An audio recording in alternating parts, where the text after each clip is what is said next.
నిర్మల్ జిల్లా కేంద్రంలోని ప్రజా సంఘాల కార్యాలయంలో సిఐటియు ఆధ్వర్యంలో సమావేశం నిర్వహించారు. సిఐటియు నాయకులు నూతన్ కుమార్ మాట్లాడుతూ అన్ని రంగాల్లో పనిచేసే కార్మికులంతా ఏకం కావాలని పిలుపునిచ్చారు. ఎన్నో ఇబ్బందులు ఎదుర్కొంటూ చాలీచాలని జీతాలతో కాలం గడుపుతున్నారని తెలిపారు. ప్రభుత్వాలు ఇచ్చిన హామీలను అమలు పరిచేలా ఐక్యం కావాలని కోరారు.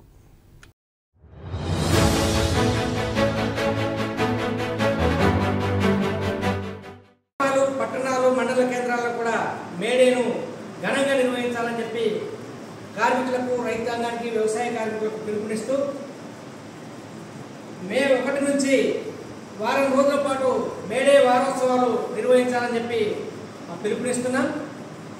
ఏదైతే 8 గంటల పనిదినం కోసం జరిగినటువంటి పోరాటం ఇవాళ ఈ దేశంలో నరేంద్ర మోడీ సర్కారు వచ్చిన తర్వాత ప్రపంచవ్యాప్తంగా కూడా 14-12 గంటల పనిదినాలు కొనసాగుతున్న పరిస్థితిని మనం ఇప్పుడు చూస్తున్నాం.